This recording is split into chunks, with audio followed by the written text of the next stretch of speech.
hari ni kita pergi ombak KLCC. Sas. Lighting macam cantik Jom. Aku kalau cantik tu muka aku lebih sikit lah.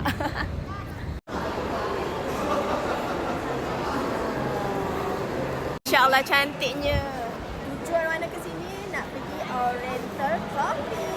Lepas korang makan Oriental, korang boleh selfie sepak dekat tangga yang cantik tu.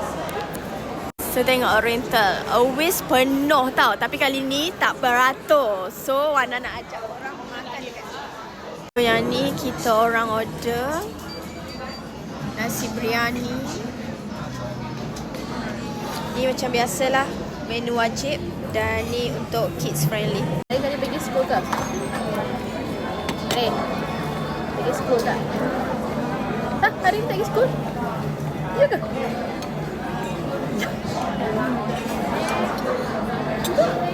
Dia siapa?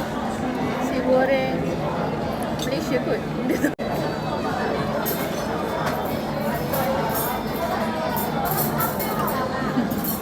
RM11,000.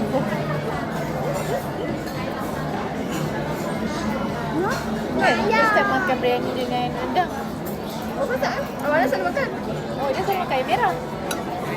Benda yang kena cuba, kari dia. Kari dia pekat, sedap.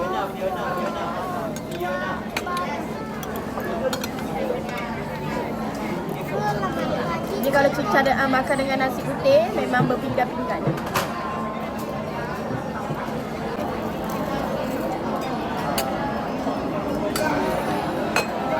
Ayam perempuan dia memang betul-betul rasa ngam gula.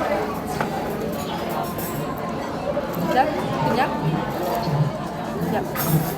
Nasi ayam dia yang best ada toge. So nak tak nak korang akan dapat toge. Makan dengan nasi memang sedap. So dia akan rasa macam crunchy macam tu.